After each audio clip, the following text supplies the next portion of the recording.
Hello दोस्तों, आज हम बात करेंगे भारतीय संविधान की। और कंपटीशन के लिए मैं आज आपको कुछ टॉपिक्स बताऊंगा और भारतीय संविधान के भाग 3 की चर्चा करेंगे हम आज।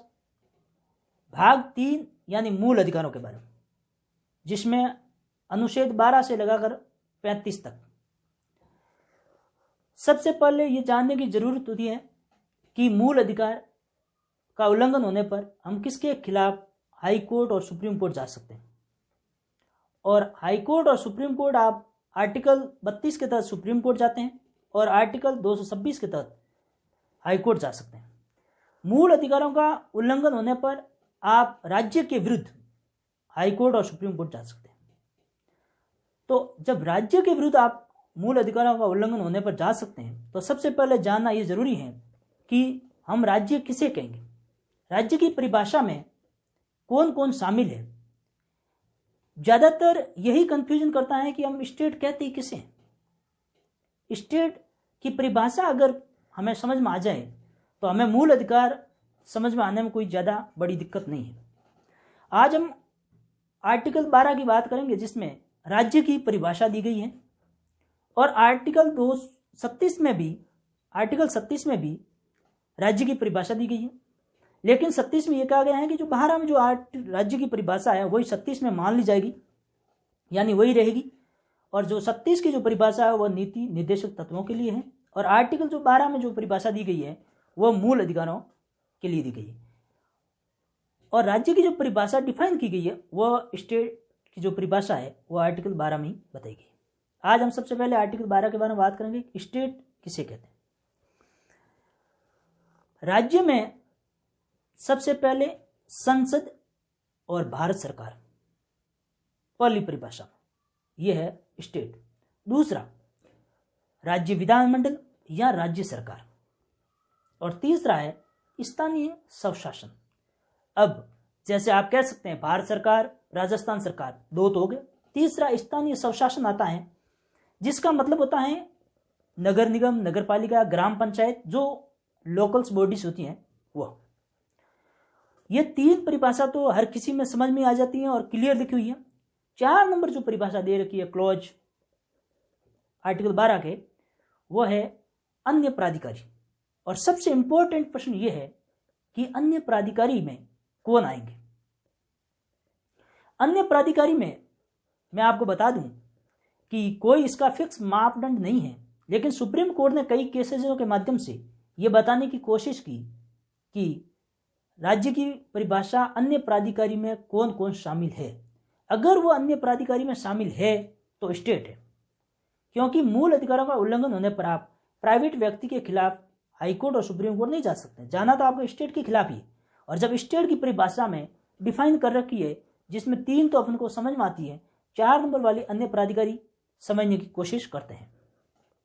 अन्य प्राधिकारी में सबसे पहले भारत के सुप्रीम कोर्ट ने यूनिवर्सिटी ऑफ मद्रास बनाम शांताबाई AIR 1953 में यह डिसाइड किया कि वह अन्य प्राधिकारी संस्थाएं मानी जाएगी जो शासकीय और संप्रभु शक्ति का प्रयोग करती है, सॉवरेन से।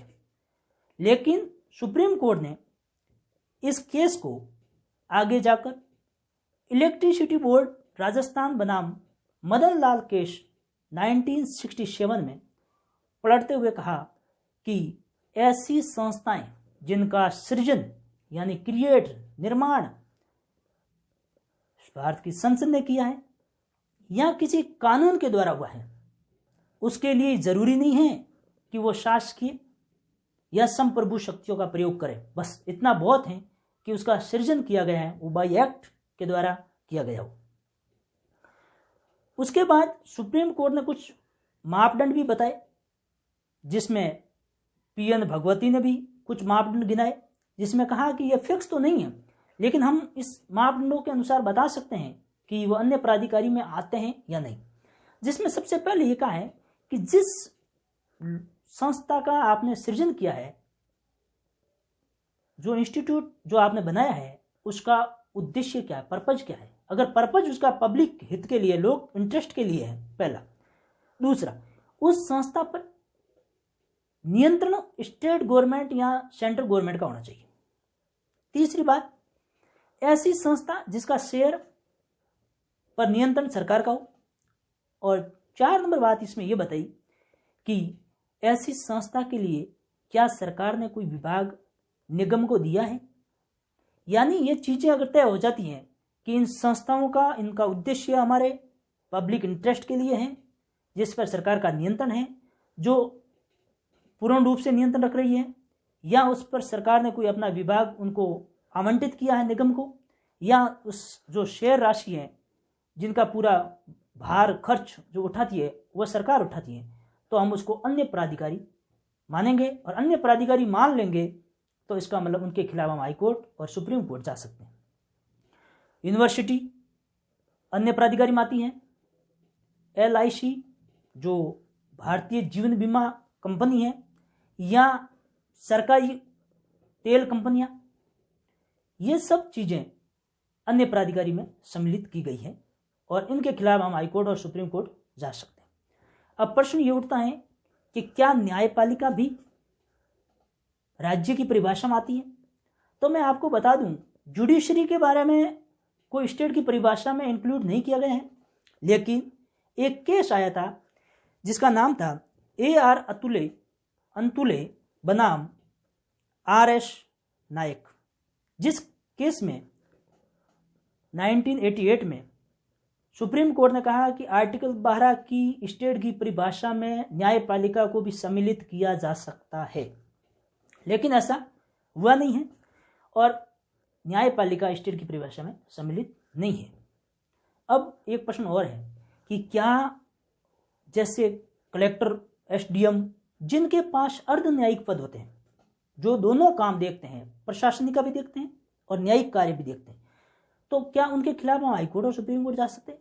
इसमें इसका आंसर ये होगा कि जब वह कलेक्टर और SDM जुडिशरी पोस्ट पे बैठे हैं, क्योंकि वह क्वासी जुडिशरी पोस्ट पे बैठते हैं, उनके पास दोनों पद होते हैं। जब वो न्यायिक पद पर काम करते हैं तब तो उनके खिलाफ नहीं जा सकते हैं, और जब वो प्रशासनिक पद पर काम करते हैं तो उनके खिलाफ आप जा सकते हैं। जैसे SDM, कलेक्टर रेवेन्यू मामला देखते हैं, अपील देखते हैं, रेवेन्यू संबंधी मैटर देखते हैं, तब वो एक एज ए जुडिशरी। लेकिन जब वो प्रशासनिक पोस्ट पर काम करते हैं तब उनके खिलाफ आप हाई कोर्ट और सुप्रीम कोर्ट जा सकते हैं।